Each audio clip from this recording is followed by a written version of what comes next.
एक बहुत बड़ा विशाल पेड़ था। उस पर कई हंस रहते थे। उनमें एक बहुत सियाना हंस था, बुद्धिमान और बहुत दूरदर्शी। सब उसका आदर करते, ताऊ कहकर बुलाते थे। एक दिन उसने एक नन्ही सी बेल को पेड़ के तने पर बहुत नीचे लिपटते पाया। ताऊ ने दूसरे हंसों को बुलाकर कहा, देखो, इस बेल को नष्ट कर दो।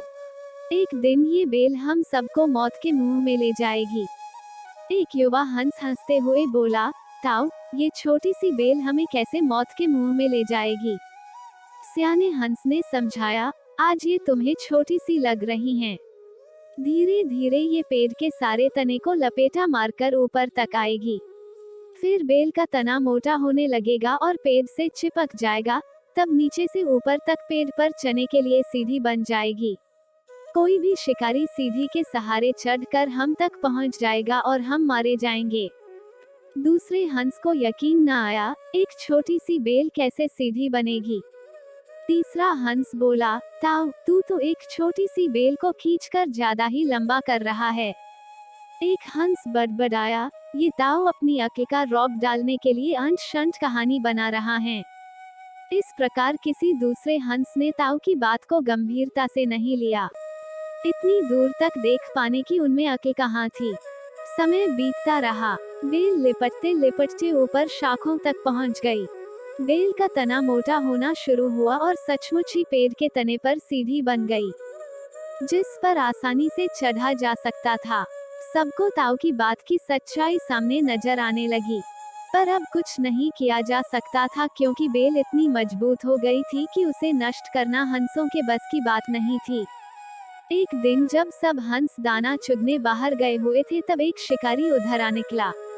पेड़ पर बनी सीढ़ी को देखते ही उसने पेड़ पर चढ़कर जाल बिछाया और चला गया। सांझ को सारे हंस लौट आए। पेड़ पर उतरे तो जाल में बुरी तरह फंस गए। जब वे जाल में फंस गए और फड़फड़ाने लगे, तब उन्हें ताऊ की बुद्धिमानी और दूरदर्शिता का पता लगा। सब ताऊ की बात न मानने के लिए लज्जित थे और अपने आप को कोस रहे थे। ताऊ सबसे रुष्ट था और चुप बैठा था। एक हंस ने हिम्मत करके कहा, ताऊ, हम मूर्ख हैं, लेकिन अब हमसे मुंह मत फेरो। दूसरा हंस बोला, इस संकट से निकालने की तरकीब तू ही हमें बता सकता है। आगे हम तेरी कोई बात नहीं टालेंगे। सभी हंसों ने हामी भरी। तब ताऊ ने उन्हें बताया, मेरी बात ध्यान से सुनो। सुबह जब शिकारी आएगा, तब मुर्दा होने का नाटक करना। शिकारी तुम्हें मुर्दा समझकर जाल से निकालकर जमीन पर रखता जाएगा। वहाँ भी मरे समान पड़े रहना। जैसे ही वह अंतिम हंस को नीचे रखेगा, मैं सीटी बजाऊंगा। मेरी सीटी सुनते ही सब उठ जाना। सुबह शिकारी आया।